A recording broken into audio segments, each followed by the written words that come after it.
काफ़ी ज़बरदस्त होने वाला है और आप आशा है कि साथ बने रहेंगे। वीडियो भारी इसलिए होने वाला है कि कुछ एक बातें कल जब मैं लाइव आया था तो मेरे साथ कुछ लोगों जो लोग लिंक हैं उनमें से कमेंट्स आया था कि साधु संत लोग क्यों पहल नहीं करते हैं, जो सनातनी साधु हैं। बड़ा अच्छा प्रश्न था और फिर मुझे प्रेरणा हुई कि मैं विषय को ज़्यादा क्लियर नहीं कर पाया।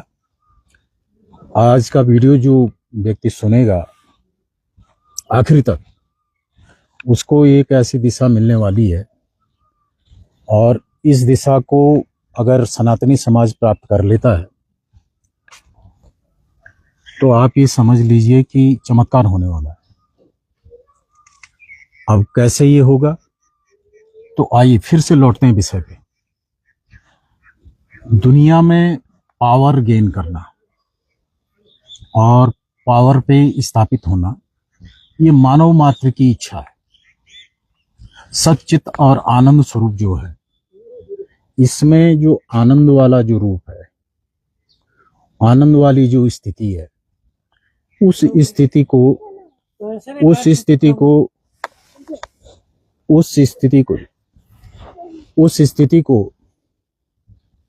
आनंद की स्थिति को, क्योंकि सच्चिदानंद स्वरूप तो आनंद प्राप्त नहीं कर सकता है, लेकिन उसके पैरेलल एक और चीज चलती है जो मानव वृत्ति के भीतर बैठती है, उसको कहते हैं सुख वांछा। अब नारायण, सुख वांछा की स्थिति और उसकी चाहत ले जाती है आदमी को किस तरफ? पावर की तरफ, पावर गेन करने की तरफ। मेरा व्यक्तिगत अनुभव है और मैं ऐसा नहीं कि व्यक्तिगत अनुभव ऐसा सामान्य स्तर का रहा, बहुत उच्च स्तर का व्यक्तिगत अनुभव रहा कि मैं पूज्यपाद जगतगुरु शंकराचार्य ज्योतिष पीठाधीश्वर ब्रह्मलीन स्वामी श्री माधवाश्रम जी महाराज जी के साथ रहा और दुनिया के और देश के कई धनाढ्य लोगों से मिलना हुआ, पावरफुल लोगों से मिलना हुआ उनके जीवन काल में, जब तक वो जीवित रहे क्योंकि वो शंकराचार्य थे। तो नारायण, उस समय एक चीज मेरे दिमाग में आई और आज मैं पिछले 25 वर्षों से एक जगह में महंत हूँ, यहाँ भी और व्यक्तिगत जीवन में जो देश में भ्रमण इत्यादि किया उसके द्वारा भी मुझे ये पता लगा और मुझे ये जानकारी कि जो ज्यादातर लोग बहुत हायर पोस्ट पे हैं या बहुत ऊंची राजनीतिक, जिन लोगों ने ताकतें प्राप्त की है, राजनीतिक बल प्राप्त किया है, इनके पीछे इनका कोई ना कोई ऐसी शक्तियों का ये सहारा लेते हैं जो शक्तियां लौकिक नहीं है, सांसारिक नहीं है, अलौकिक शक्तियां हैं। बड़े से बड़ा नेता और बड़े से बड़े बिजनेसमैन और जो लोग तैयारी कर रहे हैं, वो लोग, मैंने देखा उन लोगों को कि वो लोग कोई ना कोई उपासना कर रहे हैं, कहीं न कहीं ब्राह्मणों को बैठा करके वो लोग उपासना कर रहे हैं। अभी आप देख रहे होंगे महर्षि और सांदीपनी का एक बड़ा भारी प्रकल्प चलता है, उसका वेद अध्ययन का। नारायण, ये आपको क्या लगता है कि ये साधारण स्थितियां हैं? नहीं, कुछ लोग पहचान गए हैं वैदिक सभ्यता की ताकत को। अब आपको मैं ले चलता हूं, इस बात को पूरा सुलझाता हूं। जो एपस्टीन आइलैंड पे जो किया जा रहा था, वहाँ जो तांत्रिक या जो पैशाचिक प्रक्रियाएं की जा रही थी, वो सारी कौन कर रहे थे? वो लोग कर रहे थे, दुनिया के जो सबसे पावरफुल लोग हैं, वो पावरफुल लोग ये सब कर रहे थे। और इसको करने के लिए उन्होंने बहुत ही विकट और बहुत ही तामसिक रास्ता अपनाया। असल में उद्देश्य सिर्फ लौकिक आनंद की प्राप्ति का उद्देश्य नहीं था। असल में उनको पावर चाहिए था, और पावर ही लौकिक आनंद को दे सकता है, लौकिक सुख को दे सकता है, तो और कंट्रोल दे सकता है, कमांड दे सकता है। क्योंकि जो आपका और मेरा सच्चिदानंद स्वरूप है, ये सच्चिदानंद स्वरूप हमें प्रेरित करता है बार बार। किसमें, किस चीज के लिए प्रेरित करता है? कि सबसे श्रेष्ठ बने रहने के लिए प्रेरित करता है, सबसे प्रिय बना रहने के लिए, सबका प्रिय बना रहने के लिए प्रेरित करता है, और सबसे ज्यादा ताकतवर बना रहने के लिए ये प्रेरित करता है। ये इसका अज्ञान स्वरूप है। ज्ञान स्वरूप सच्चिदानंद स्वरूप तो दूसरा है, लेकिन जब सच्चिदानंद स्वरूप की प्राप्ति नहीं हुई तो उसके अगेंस्ट जाकर के चित्त क्या करता है कि दूसरे मार्ग को अपनाता है, माने दूसरे सॉल्व को अपनाता है। और मैंने दूसरी तरफ आपको अनुभव बताया कि दुनिया भर में, यहां तक कि भारतवर्ष में भी, जितने भी पावरफुल लोग हैं, जितने भी ताकतवर लोग हैं, इन ताकतवर लोगों के पीछे इनकी कोई न कोई उपासना होती है, कोई न कोई दैवीय शक्ति इनके पीछे होती है, कोई न कोई अलौकिक शक्ति इनके पीछे होती है। मैंने बगलामुखी के अनुष्ठान होते हुए देखे ऐसे लोगों के कि जो लोग अपने आप को नास्तिक कहते थे। नास्तिक सामाजिक रूप से वो अपने आप को नास्तिक मानते हैं, अपने आप को सामाजिक रूप से वो अपने आप को नास्तिक स्थापित करते हैं, पर पीठ पीछे वो लोग कहीं किसी मंदिर में उनका बगलामुखी जब चल रहा है, या कहीं महामृत्युंजय जब चल रहा होता है, या कहीं अन्य प्रकार के अनुष्ठान उनके जीवन में चल रहे होते हैं। अब नारायण, ये जो चीजें हैं और ये जो बातें हैं, इन बातों को आप एपिस्टीन फाइल से जोड़िए। एपिस्टीन फाइल में वो लोग, क्योंकि वो तो पश्चिमी राष्ट्र हैं, उनके पास वेद नहीं है, उनके पास पुराण नहीं है, और उनके पास उपासना पद्धतियां भी नहीं है। इसका परिणाम क्या है? इसका परिणाम ये है कि वो लोग उनके यहाँ, उनके ग्रंथों में, या उनके जो लिटरेचर है, उनका आध्यात्मिक लिटरेचर है, उस लिटरेचर में ईश्वर के संबंधित कोई शक्तियों को अर्जित करने का उनके पास कोई विशेष प्रॉपर रास्ता नहीं है। और दूसरी तरफ वो, क्योंकि वो ईसाई लोग ज्यादा हैं, और दूसरी तरफ मुस्लिम तंत्र भी है और ईसाई तंत्र भी है, तो दोनों, इन दोनों के यहाँ जो तंत्र है वो तंत्र अधिकांशतः क्रूर है, क्रूर तंत्र है। और वो लोग भी शक्ति को प्राप्त करना चाहते हैं, वो लोग भी अपनी ताकत को प्राप्त करना चाहते हैं, क्योंकि सच्चिदानंद स्वरूप, मैंने आपको कहा कि जीव मात्र के पास सच्चिदानंद स्वरूप प्राप्त करने की लालसा है। सच्चिदानंद स्वरूप का जो नेगेटिव पोस्चर है, जो शैडो है, उस शैडो में कहेंगे कि सबका प्रिय बना रहने की इच्छा, सबसे सर्वश्रेष्ठ बना रहने की इच्छा, और सबसे ताकतवर बने रहने की इच्छा, सबका पूज्य बने रहने की इच्छा। ये इच्छा सच्चिदानंद स्वरूप का शैडो हिस्सा है। तो पश्चिमी राष्ट्रों के पास, पश्चिमी सभ्यताओं के पास इसका कोई विकल्प विद्यमान नहीं है। ये बात। अब भारतवर्ष के परिप्रेक्ष्य में इसको अगर आप देखें, भारतवर्ष के परिप्रेक्ष्य में ये क्या कारगर है।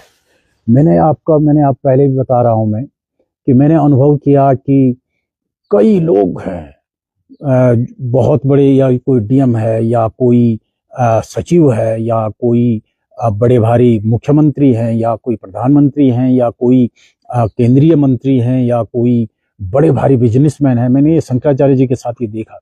इन लोगों के जीवन में ये साधारणता, इनके बयान, मैंने यहाँ तक राजनीतिक पार्टियों, मैं नाम नहीं लूंगा, राजनीतिक पार्टी के वो लोग जो सनातन धर्म को पी पी करके गालियां देते, पानी पी पी करके गालियां देते हैं, उन लोगों को भी हमने अनुष्ठान करते हुए देखा, देवियों के अनुष्ठान करते हुए देखा, तंत्र के अनुष्ठान करते हुए देखा, और तांत्रिकों के साथ मिलते हुए देखा, तांत्रिकों से पर पैसा लगाते हुए देखा, और उनके यहाँ अनुष्ठान होते हुए देखे। ये मैं अपने आंखों से देखा। ये क्यों हो रहा? ये पावर की इच्छा। तो सनातन धर्म में इसकी व्यवस्था पहले से ही विद्यमान है। कैसे पहले से विद्यमान है? हमारे यहाँ 3 प्रकार की उपासना पद्धति है। एक सात्विक उपासना पद्धति है, एक राजसी उपासना पद्धति है, और एक तमोगुणी उपासना पद्धति है। इनमें से जो सात्विक और राजसिक जो उपासना पद्धतियां हैं, ये उपासना पद्धतियां हमेशा जरा देर से, विलंब से फल देती हैं। फल क्यों विलंब से फल देती हैं? क्योंकि जो सात्विक और राजसी जो उपासना पद्धतियां हैं, इनके जो देवता हैं या इनके जो वरदान देने वाले जो इष्ट हैं या जो मंत्र हैं, वो देर से फलीभूत होते हैं। इसलिए फलीभूत होते हैं क्योंकि ये उचित और अनुचित और बहुत ज्यादा नियमावलियों का सहारा लेते हैं। बहुत ज्यादा नियमावलियों को ये लोग ये मंत्र मानते हैं। लेकिन तमोगुणी उपासना में बहुत ज्यादा नियमों की आवश्यकता नहीं है, लेकिन कठोरता की आवश्यकता है। और तमोगुणी उपासना में जैसे एक हिस्सा मैं आपको बता रहा हूं, जैसे काली और भैरव और नरसिंह, कच्चा, ये उत्तराखंड में होता है। तो अगर आप पावर प्राप्त करना चाहते हैं, अगर आप कोई स्टेटस प्राप्त करना चाहते हैं, कोई ताकत प्राप्त करना चाहते हैं, तो आप इनकी उपासना प्रारंभ कर सकते हैं। भैरव की उपासना प्रारंभ करिए, आप नरसिंह की उपासना प्रारंभ करिए, आप कच्चा की उपासना प्रारंभ करें, चामुंडा की उपासना प्रारंभ करें, तो आप वो बल, वो ताकत और वो जो आप लौकिक रूप से प्राप्त करना चाहते हैं, उसकी प्राप्ति होना बहुत आसान है। लेकिन इसका एक माइनस पॉइंट भी मैं आपको बता देता हूं। माइनस पॉइंट ये है कि जो भी शक्तियां प्राप्त होंगी, उन शक्तियों का जो ही मिसयूज होगा, मिसयूज जो होगा, मिसयूज होते ही ये शक्तियां आपको छोड़ करके निकल जाएंगी। जैसे पश्चिमी राष्ट्रों के लोगों ने किया, उन्होंने शैतान की उपासना की, तो उसका मिसयूज वो शैतान भी देखेगा। अगर उन्होंने उसकी अनुकूलता, उसकी नियमावली के विपरीत जाकर के उन्होंने कार्य किया, तो अवश्य ही वो लोग वो शक्तियों से वो खो देंगे। तो उत्तराखंड में है या देश के जैसे नेपाल में है या देश के अन्य हिस्सों में है, हमारा एक वर्ग है, चौथा वर्ण, आप देखेंगे इनके पास पावर है। पावर्स कौन सी थी? भैरव की पावर थी, इनके पास नरसिंह की पावर थी, कच्चा की पावर थी, और चामुंडा की पावर, इनकी देवियां हैं इनके पास। तो ये लोग, अगर आज मेरा ये मानना है कि ये लोग अगर अपने भैरव की उपासना प्रारंभ कर दें, ये अपने नरसिंह की उपासना प्रारंभ कर दें, ये अपनी चामुंडा की उपासना प्रारंभ कर दें, और अन्य वर्ग भी इसको कर सकता है, अन्य वर्गों के पास भी ये उपासना पद्धतियां हैं, तो जो पश्चिम अपना ताकत, और आपको एक चीज और बता देता हूं, पश्चिम में जितने भी पावरफुल लोग हुए, वो पश्चिमी तंत्र का और ईसाई तंत्र का या क्या बोलते हैं कि मुस्लिम तंत्र का प्रयोग आज से नहीं है। ये सदियों से इसका प्रयोग कर रहे हैं। जब से 2000 सदी से ईसाई तंत्र कर रहा है, और 1500 वर्षों से मुस्लिम लोग जो हैं इस अपने तंत्र का प्रयोग कर रहे हैं। लेकिन उनके यहाँ एक समस्या है। समस्या ये है कि वो व्यक्ति कथित तंत्र है, व्यक्तियों के द्वारा कहे गए तंत्र हैं, और जो भारतीय तंत्र है वो देवताओं के द्वारा कहे गए तंत्र है। इनमें ये डिफरेंस आपको करना पड़ेगा। तो मेरा ये मानना है कि भैया, और ये एक मौके की तरह और एक शिक्षा की तरह, एक उदाहरण की तरह मैं इस बात को लेता हूं कि वो लोग, आपने देखे कि सबसे पावरफुल लोग वहां जाकर के क्यों ये सब कुछ पैशाचिक प्रक्रिया कर रहे थे। इसके पीछे कारण था पावर गेन करना, और उन लोगों ने वो पावर गेन की भी। अभी एक और आइलैंड का पता लगा है कि जिसमें अमेरिका के एक बहुत बड़े भारी व्यक्ति का रोल आ रहा है, कि उन्होंने भी एक आइलैंड बनाया हुआ था, जिस आइलैंड पे जाकर के उन्होंने ये सब प्रक्रिया कर रहे थे, नरबली आदि देने की प्रक्रिया कर रहे थे। ये बहुत निकृष्ट किस्म की उपासना पद्धतियां हैं। लेकिन भारतवर्ष में इससे उत्कृष्ट उपासना पद्धतियां हैं, जहां फल फूल जल और मंत्र उपासना और आदि से तमोगुणी उपासना की जा सकती हैं। और सत्वगुणी और रजोगुणी जो उपासना है, इन उपासनाओं को भी प्रबल्यता मिलनी चाहिए। एक चीज बड़ी भारी बात मैं आपको बताता हूं कि मैंने एक जगह पढ़ा था, मेरे को याद नहीं आ रहा कि मैंने ये कहाँ पढ़ा, कि अतिशय अभ्यास से प्रिय लापनी, कि भगवती जो है अतिशय अभ्यास जो व्यक्ति करेगा उसको ही प्राप्त होती है। तो अतिशय अभ्यास, चाहे आप सत्वगुणी उपासना कर रहे हैं, अगर आप पावर गेन करना चाहते हैं, पावर गेन करना, एक चीज मैं आपको बता देता हूं कि अधिकांशतः उपासक या जो साधु संत वर्ग है या जो उपदेशक वर्ग है, ये लोगों ने एक चीज से हमको बड़ी क्षति पहुंचाई। किस चीज से? जब ये लोग कहते हैं कि निष्काम उपासना, निष्काम उपासना, निष्काम भक्ति, ये शब्द जब कहते हैं तो एक बहुत बड़ा वर्ग, एक बहुत बड़ा समाज, एक बहुत बड़े जो वर्ग है वो हमसे कट जाता है। क्योंकि संसार में निष्काम लोग गिने चुने होते हैं। बहुत अंगुली पे आप उन लोगों को, निष्कामता के लोगों को गिन सकते हैं, अंगुलियों पे गिने जा सकते हैं। संसार भरा पड़ा हुआ है सकाम लोगों से, और वो सकामता 3 प्रकार की है: सतोगुणी सकामता, रजोगुणी सकामता और तमोगुणी सकामता। ये किसी के भी वर्ग में, ब्राह्मण, क्षत्रिय, वैश्य और शूद्र, किसी भी वर्ग में ये तीनों प्रकार की सकामताएं हो सकती हैं।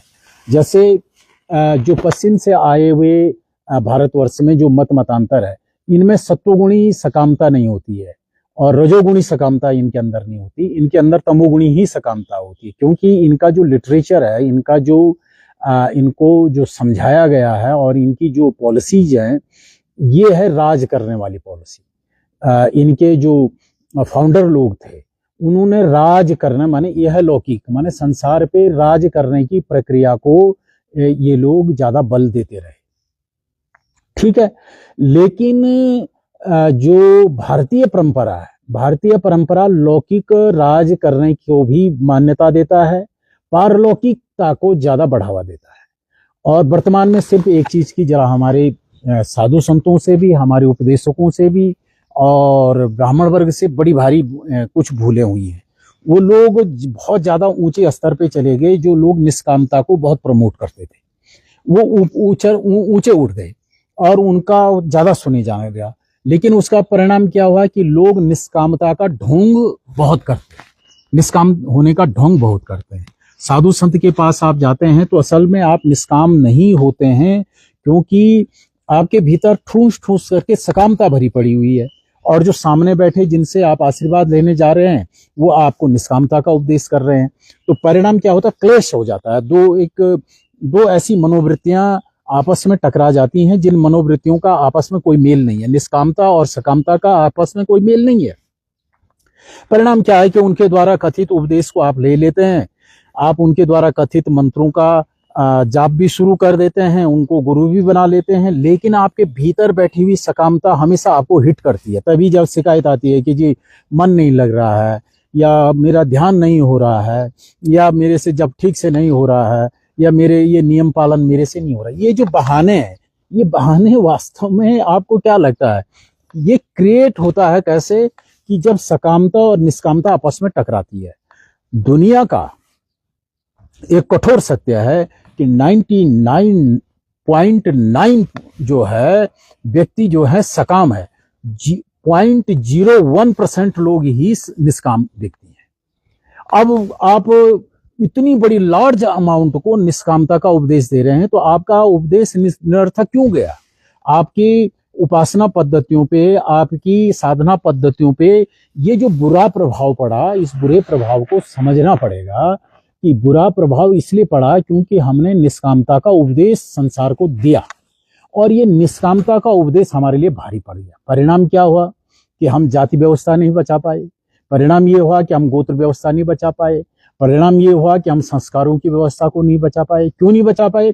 इसके पीछे उन लोग हैं, वो विचारहीनता जो कहेंगे, या माने जो टेक्निकली जिन लोगों से चूक हो गई है, तो वो निष्कामता का उपदेश देते रहे, और वो निष्कामता का उपदेश देने का परिणाम ये हुआ कि जो आम जन था, जो सामान्य मानव था, सामान्य मानव को तो सकामता चाहिए थी, वो तो पावरफुल होना चाहता था, वो लोक में प्रिय, सबका प्रिय होना चाहता था, वो लोक में सबका पूजनीय वंदनीय होना चाहता था, और आपने उसको थमा दी क्या? निष्कामता की डंडी। और निष्कामता का परिणाम ये हुआ कि आपने उसको उपदेश जो किया, जो मंत्र आपने जब उसको जप करने के लिए दिया, वो जपता तो है, लेकिन वो जो स्पिरिट चाहिए, उसके लिए जो तीव्रता चाहिए, वो जो तीक्ष्णता चाहिए जप के लिए, त्याग के लिए, तपस्या के लिए उस तीक्ष्णता को वो नहीं प्राप्त कर पाता है। ये निष्कामता का एक माइनस पॉइंट है। और सकामता क्या बला है? सकामता में आप बहुत तीव्रतर, बहुत तीक्ष्ण रूप से सकामता में आप प्रविष्ट होते हैं, क्योंकि सकामता का स्वरूप ही ऐसा है कि जो सिक्रेशन है ब्रेन में सकामता को लेकर के, उसके जो डिजायरेबल जो वो उसका थॉट्स हैं, वो थॉट्स उसके ब्रेन में सुख का जो सिक्रेशन है, जो उसका एड्रेनलिन है, उसको ज्यादा से ज्यादा रिलीज करता है, क्योंकि वो उसमें तन्मयता से लगा हुआ है। तो नारायण जो हमारे यहाँ भैरव की उपासना है, जो नरसिंह की उपासना है, या जो चामुंडा, दुर्गा इत्यादि की उपासनाएं हैं, या जो तमोगुणी उपासना है जहां बलि प्रथा इत्यादि का प्रयोग किया जाता है, ये उपासनाएं असल में व्यक्ति को वास्तविक रूप से सांसारिक ताकत को देते हैं। अब मैं आपको एक चीज बड़े काम की बताता हूं। हमारा जो चतुर्थ वर्ग था, चतुर्थ वर्ग, आप यकीन करेंगे, आपको एक घटनाक्रम बताता हूं, एक कहानी बताता हूं कि घटनाक्रम ऐसा है कि मधुसूदन सरस्वती बोल करके हमारे शंकर संप्रदाय में एक बड़े भारी संत हुए, वो बाद में शंकराचार्य भी बने। मधुसूदन सरस्वती जी, पूज्यपाद महाभाग मधुसूदन सरस्वती जी। तो इन्होंने 24 गायत्री पुरस्चरण किए। 24 गायत्री पुरस्चरण करने के बावजूद इनको जो है भगवती के दर्शन नहीं हुए। अब 23 पुरस्चरण कर लिए। जब भगवती के दर्शन नहीं हुए तो बड़े दुखी हो गए और मन में हुआ कि अब जाकर के गंगा जी में जाकर के प्राणी त्याग कर देते हैं। अब गंगा जी की तरफ जा रहे थे, तो रास्ते में इनको एक चांडाल मिल गया, एक शूद्र भी मिल गया। चांडाल मिल गया तो वो इनको देख करके हंसा। अब हंसा तो इन्होंने उससे पूछा, भाई कि क्यों हंसे तुम मुझको देख करके? बोला, महाराज आप इतनी श्रेष्ठ उपासना कर रहे हैं और इतनी श्रेष्ठ उपासना करने के बावजूद भी आप आत्महत्या करने के लिए निकले हैं, तो ये तो बड़ी धिक्कारता की बात है। तो उन्होंने रखी बात सामने कि भाई मैंने तो ऐसे ऐसे उपासना की है, तो क्या कर सकता हूं मैं? भगवती के दर्शन हुए नहीं। उसने कहा कि देखो महाराज जी, कि आपके जो पूर्व जन्म के जो पाप है, 23 उपासना करने के बाद आपके पूर्व जन्म के सारे पाप नष्ट हो गए। अगर आप एक और अनुष्ठान कर लेंगे तो आपको भगवती के दर्शन होंगे। नारायण मधुसूदन सरस्वती जी आश्चर्यचकित हो गए कि ये चंडाल को कैसे पता। तो वो जो चंडाल व्यक्ति था, उसने तमोगुणी उपासना के बल से ये बल प्राप्त किया था कि वो त्रिकालज्ञ था। उसके पास त्रिकालज्ञता की शक्ति थी। किसके मन में क्या चल रहा है, किसके जीवन में क्या चल रहा है, ये वो अपने कुल इष्ट की उपासना, तमोगुणी उपासना के बल से उसको ये प्राप्त था। आप समझ रहे हैं मैं क्या कह रहा हूं? मैं ये कह रहा हूं कि अगर आपका भैरव है, अगर आपका नरसिंह है, अगर आपका कच्चा है, आप इसकी उपासना प्रारंभ करिए।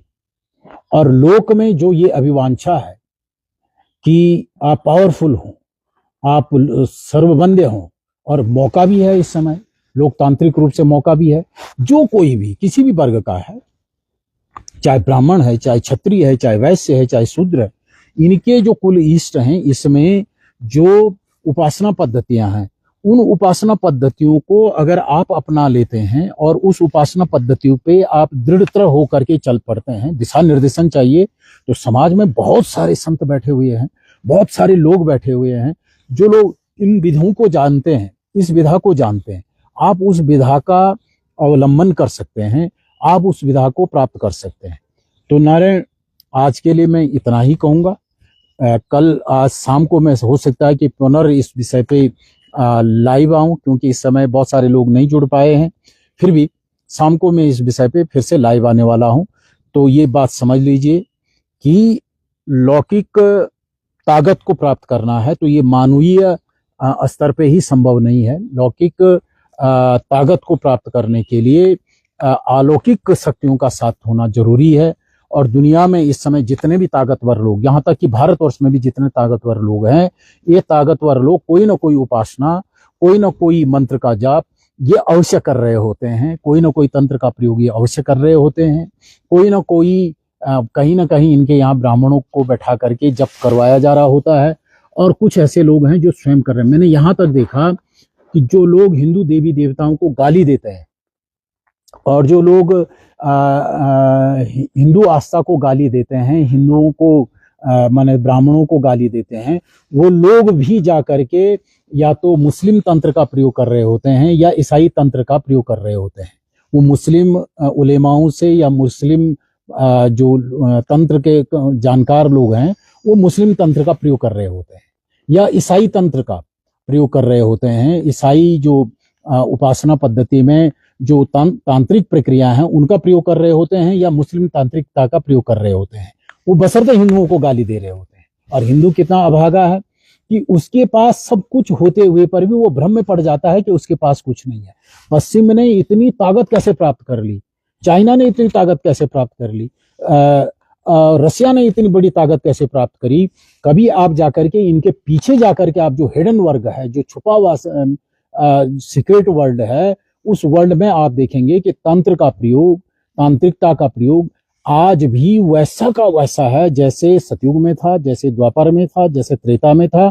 ठीक वैसे कलयुग में भी पावरफुल लोगों को तंत्र वैसे ही प्रभावित कर रहा है, तांत्रिक अभिक्रियाएं वैसे ही प्रभावित कर रही हैं कि जिनके बल से लोग पावरफुल बन गए हैं, जिनके बल से लोग ताकतवर बन गए हैं और दुनिया पे राज कर रहे हैं। इसमें राज करने के लिए, क्योंकि दुनिया को चलाने के लिए नारायण मानवीय बुद्धि, मानवीय शक्ति से ही काम नहीं चलता, इसके लिए देवीय शक्ति चाहिए, चाहे आसुरी शक्ति चाहिए। तो पश्चिम ने आसुरी शक्ति का आश्रय लिया, हम तो भारतीय हैं, हम देवीय शक्तियों का आश्रय लें।